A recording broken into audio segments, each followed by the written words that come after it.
Gawin tayo, Samsung 32 inches lang ito. Ang problema nito, may backlight, walang display. Buksan natin.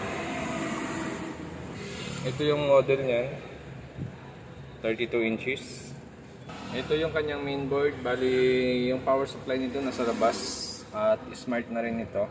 So ang problema nito ay walang display, pero nagpa-power on siya. So gagawin natin dyan ay check natin kung may supply yung ating T-Con.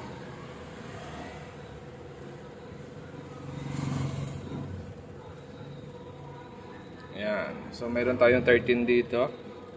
Check natin 3.3 natin kung mayroon. So wala siyang 3.3. So hindi gumagana yung kanyang DC to DC. Patay yung kanyang T-Con, ano? So hindi nagpa-function. Okay. So try natin i-repair o di kaya check ko kung may mga short. Pag may short, maaaring bumigay na ito. Or may mga SMD lang na sira.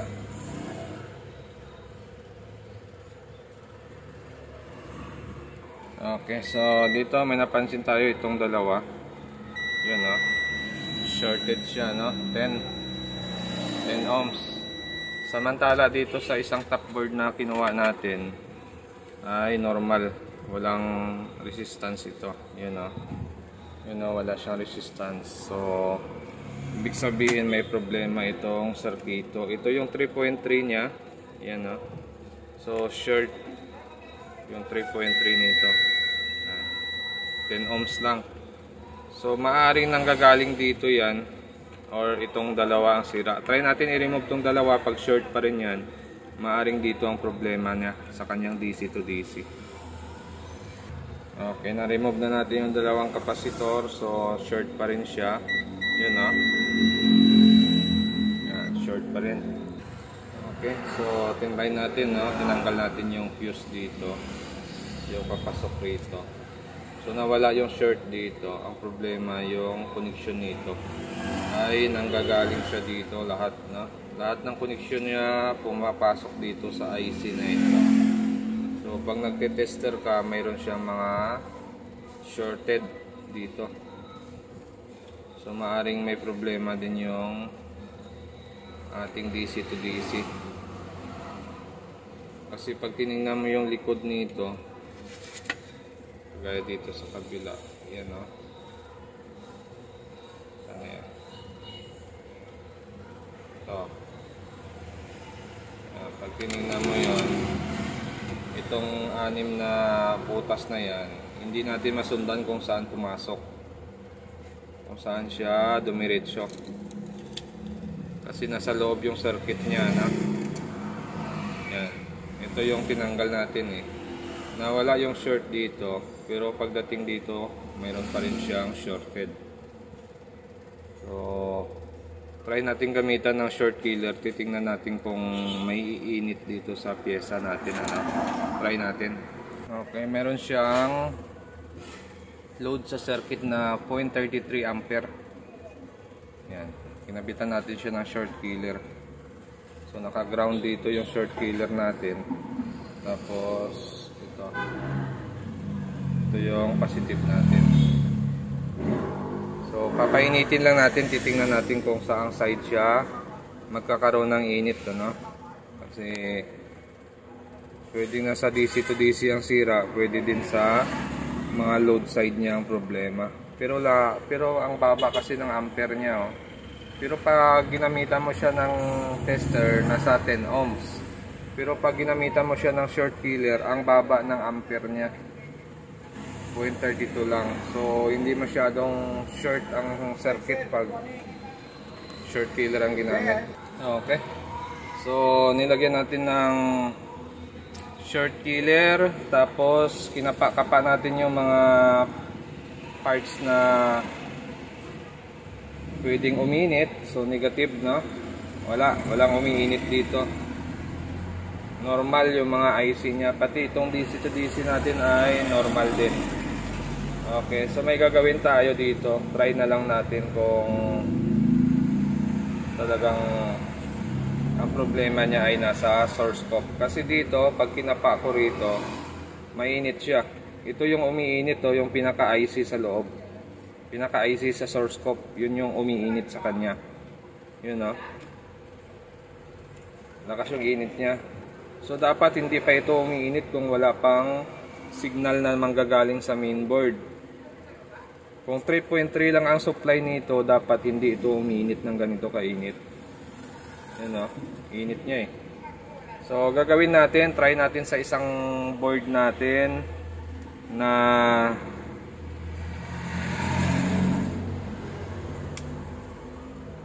ito. Yan, try natin to. I-remove natin yung source scope niya kung gagana ba yung DC to DC nito. Kasi kung gagana yung DC to DC niya na walang source scope, try natin i-remove yung source scope nito mamaya. Pero pag hindi siya gagana pag walang source scope, hindi tayo pwede mag-remove dito. Masasayang lang oras natin, ano? So try natin i-remove natin to. Okay, testing muna natin yung ating T-Con na kung buo ba talaga siya. So, ito yung ating 3.3, 3.2 ang nakalagay, ano? So check lang natin yung kanyang BGH. Ito bone. Ito yung bone niya. Mayroon siyang 31. Okay. So ibig sabihin good tong ating top board. Good ito. Yan o. Remove natin yung ribbon nito kung magkakaroon pa rin siya ng DC to DC. Minsan kasi may mga top board na pag tinanggal mo yung yung source scope niya, nawawala yung function ng DC to DC niya. So try natin dito. Okay, so ito tinanggal natin yung ribbon nito. Yung ating top board lang to yung original hindi pa natin tinanggal. So check natin dito kung may 3.3 tayo. So mayroon tayong 3.3. Tingnan natin kung mayroon pa rin itong BGH kasi ni-remove na natin. So mapapansin natin ay mayroon pa rin, ano, gumagana pa rin siya kahit wala yung kanyang source scope. Okay, so functional siya kahit wala yung source scope. So try natin try ngayon natin i-remove yung source scope nitong original niya. Yan, yung original, ito, tatanggalin natin yung source scope nito. Titingnan natin kung gagana yung DC to DC nito. Pag gumana ito, ibig sabihin damage na itong source scope niya. So, hindi na tayo magma-manual banding, nasasayang ang oras natin. Balik muna natin yung mga tinanggal natin dito. Tapos, babaklasin natin ito. Okay, so ito na, natanggal na natin yung LBDs. Ito, kapit muna natin to. Ito, natanggal na natin yung source scope nya. Tapos check ngayon natin yung shorted na parts na portion nya, no? Yung 3.3 nya. Yan, no? Nagbabasar siya. Check natin to. Yun, no? Nag-open na siya, no? Wala nang short. So hindi na shorted yung ating circuit dito. So ang talagang problema nya yung pumasok dito sa ating source scope. Doon yung tama ng ating unit. So try natin to paganahin. Titingnan natin kung magkakaroon ito ng DC to DC. Kasi na-clear na natin yung circuito. Okay. Tingnan natin kung may 3.3 tayo dito. Yan, no, mayroon na tayong 3.2. Tapos check natin yung BGH nito. Dito lang. Ayun, mayroon na siyang BGH. Yun. So ibig sabihin buo yung ating top board. Ang problema dito sa ating source scope. So negative sa repair. So ganun lang pag nag-analyze kayo or pag nag-troubleshoot kayo. Dapat may mga step by step tayo na paraan kung saan ba talaga ang problema niya para eksakto yung maibigay natin na problema sa customer. Kung kailangan pa bang gawin yung unit niya or hindi na. So sa ginawa natin dito, na-analyze natin na ang problema ay dito sa ating source scope. Dahil yan doon sa paggamit natin ng short killer. Dahil dito, wala tayong makuhang mainit dito na portion.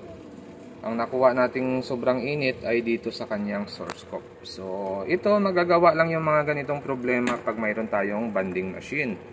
Kaya lang, dahil wala tayong banding machine, negative na ito sa repair. Ang remedyo dito, palit panel. Okay? So hanggang dito na lang yung video natin, at kung bago lang kayo sa aking channel, huwag kalimutan mag-subscribe. Sa susunod ulit natin na video, at least nakuha natin ang problema kung saan talaga ang problema niya. So buo yung top board natin.